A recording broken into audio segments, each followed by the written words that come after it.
The new movie Sarah's Oil hits theaters this weekend. It's inspired by a true story of Sarah Rector. She was 11 in the early 1900s. She gets some oil beneath some land and she's got all kinds of problems. This is where the adventure begins. It's a true story of faith and fortune, and John Shepard is just one of the talented team of producers that brought this story to the big screen. John, thanks for being with us. Todd, my pleasure. Thank you for having us.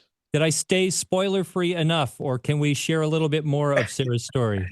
I'm for just telling the story. I hope people, one of the goals of the movie is people will go online and want to know more about how do I not know this name? How do I not know this story? I think we take a unique approach on it. So I'm not worried about spoiling it. In fact, I don't think you can spoil it. It's been spoiled. It's been sitting underground for so long we had to pull it up like oil from the soil. That's true. Now, yeah, I had never heard of this story, and it just seems too fantastic to have not been told by now. Yeah. How did this story come to your attention and the producers to take this under the to get this work done?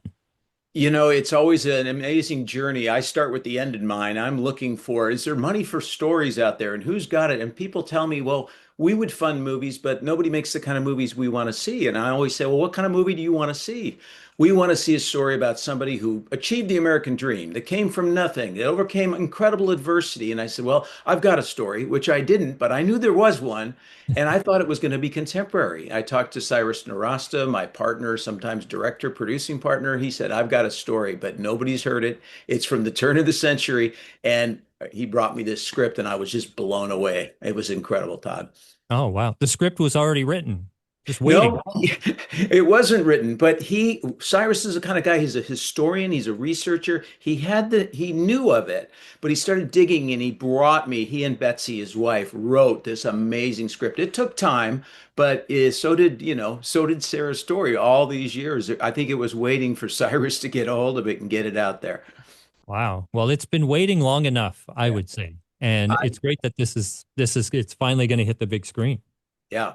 Absolutely. Well, we had a couple of false starts too. We thought we'd be making it 2 or 3 years ago, and we kept having money problems or COVID challenges or strike problems. And finally, I realized I think God was waiting for this little girl Naya Desser Johnson, who plays Sarah. I think he was waiting for her to grow up and be actually 10 years old because she would have been only 7. She wouldn't have been right for the role.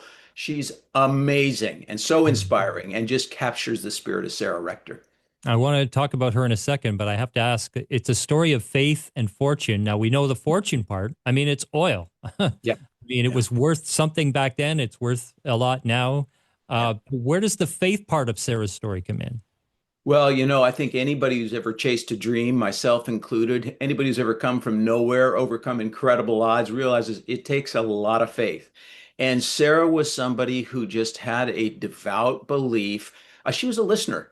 She listened to the land. She was given this worthless plot of 160 acres of lizards and weeds, unsuitable for farming, but she had a dream, a belief from God that she was given to her, her gift was given to her for a purpose. And that's a little bit like all of us, I think. And that requires, though, faith, because people will come along and try and discourage you and discount your dream or steal your dream or destroy your dream. But she would not be denied. And that's what attracted me. And that's where the faith comes in. And she's inspiring. She inspired me from, a decade, a century ago, to read her story and realize anything is possible if you have faith. All things are possible. Now, this young girl, Naya, she has to play a girl like her own age, but in a different time. And I'm always interested because kids today, they've got their phones and they've got their friends and all the social media but they have to pick themselves up and put themselves in a time where none of that existed. How Yeah. how do how did she handle that? Like, I know it's acting, but still, at the same time, you have to just plop yourself there. How was that whole experience for her? It was a huge deal for Naya, who lives in New York City, to take on this role. But like Wow. most young people, she's also unformed in her opinions about the world and history. Some of us get, set in our ways. And I made this movie thinking, wow, this is an inspiring story. The world needs to hear about this incredible young person who achieved and actually, what I found out, as I do with most good movies, It's not a message the world needed to hear. It was something I needed to hear, that each of us that has a dream, because anybody who still has a dream is a young person, but you have to remember, and she had to put herself in the position of, oh, she wants to be an actress, or Naya wants to, achieve things in life. But all of us can relate to somebody who's told, you're no good. Your land is worthless. Your gift means nothing. You know what? I'll give you $5 for it. It's really not. But we have to stick to our guns as she does. And I think that's where Naya related to. She started digging into the history. The day one she arrived, Todd, she and her mom drove out to Blackjack Cemetery, where Sarah Rector's really buried out in Taft. And she Hmm. really started to dig. And I think it's inspiring for young people to know, wow, this were people that 200 years ago, 250, they didn't have anything. And look what they did. And I've got all these gifts and I'm sitting here feeling sorry for myself, which I'm not going to do anymore. She inspires me. Well, the history of her and her family goes back that far. Now, you were able to kind of connect with the family because these are real people. Yeah. Tell us about that connection with the real family with the movie. Well, talk about a journey of faith. We started on this not having any interaction or input from them. We had Tanya Bolden's wonderful book, Searching for Sarah Rector, but we thought, we don't have the rights. We're just going to make this movie and we'll show it to the family and cross our fingers and pray to God that they like it because they could really trash it and torpedo it if we got it wrong. Well, we showed it to them and they loved it. They said, you have captured the spirit of our great, in this case, it was aunt. But it was really interesting because it could have gone so sideways. We don't tell the whole story of Sarah. We tell 5 minutes of her life, when she was 10 and 11 years old.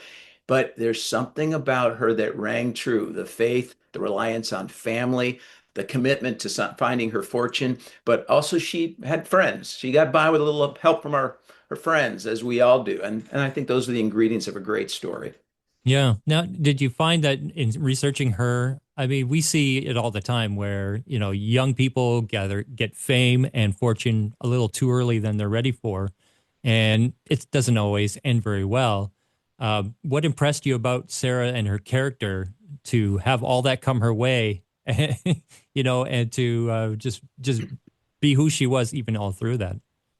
One of the things that inspired me about Sarah was, and we don't tell this part of her life, but if you read about her, if you go on online and look, she became quite a philanthropist and a benefactor of other causes, Native American causes and Black causes. And she had parties. She was a fun girl. She didn't do it perfectly. None of us, we're all human, and we're all tempted by, but we all have gifts.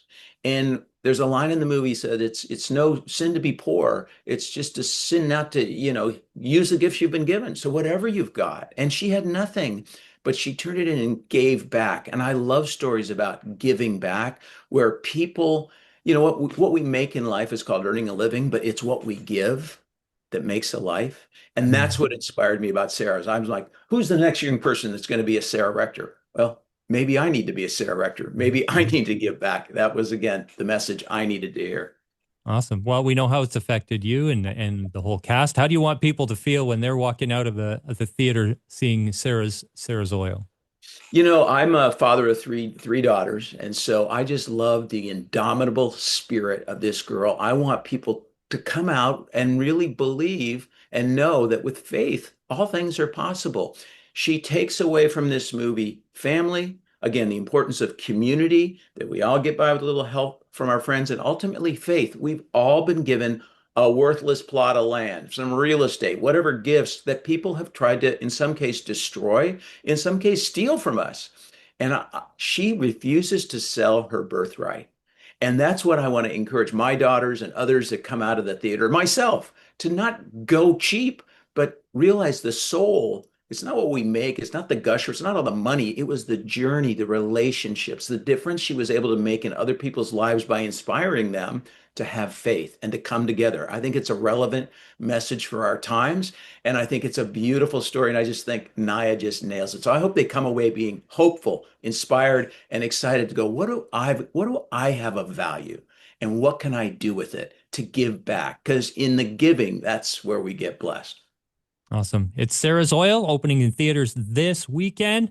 And John Shepard, one of the many producers that brought it to the big screen. Thank you so much, John. Thank you, Todd. It takes a village, so we appreciate everybody that helped, and you as well. You're part of the team. Thanks for getting the word out.